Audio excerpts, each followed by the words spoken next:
Nini bana, toa mikono. Lindao nikajua sijui nani. Unajua? Nilikuwa nawaza kula alafu wewe unakuja kunifumba macho. Unajua kama unaniingiza kaburini wewe. Kula nini? Pale kwenye chakula. Wewe unajifanya una akili. Tumia akili yoyote twende pale tule bure. Wapi? Pesa hapo kama mantilia nakwambia tumia akili twende tukale bure kama una akili kweli. Samba vitu vidogo hivyo Steve. Tufanye. Kuna chakula gani pale? Chakula chochote kipo pale. Wewe sema tutumie akili gani twende tukale. Mbona simple? Wewe. Sikia, mbona simple hapo Steve? Simple ipi? Sikia, nisikize mimi nikwambie sasa. Unaona pale? Tutengeneze mfumo mmoja wa sadaka. Sadaka ndaro, sadaka ni?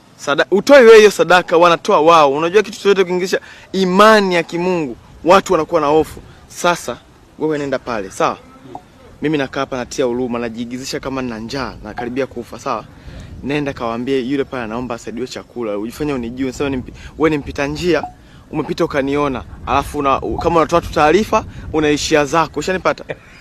Mimi wakiangalia nitakuwa natia huruma, kinipekee chakula. Nitajitahidi nikilie sehemu yenye uficho ili na wewe uzunguke uje tule sitalia sehemu yenye wazi. Yaani kichoke chakula nazunguka na wewe sehemu uficho tunakula wote kwa pamoja. Ila ndalo fanya na mimi ile. Unakula Steve sasa kwa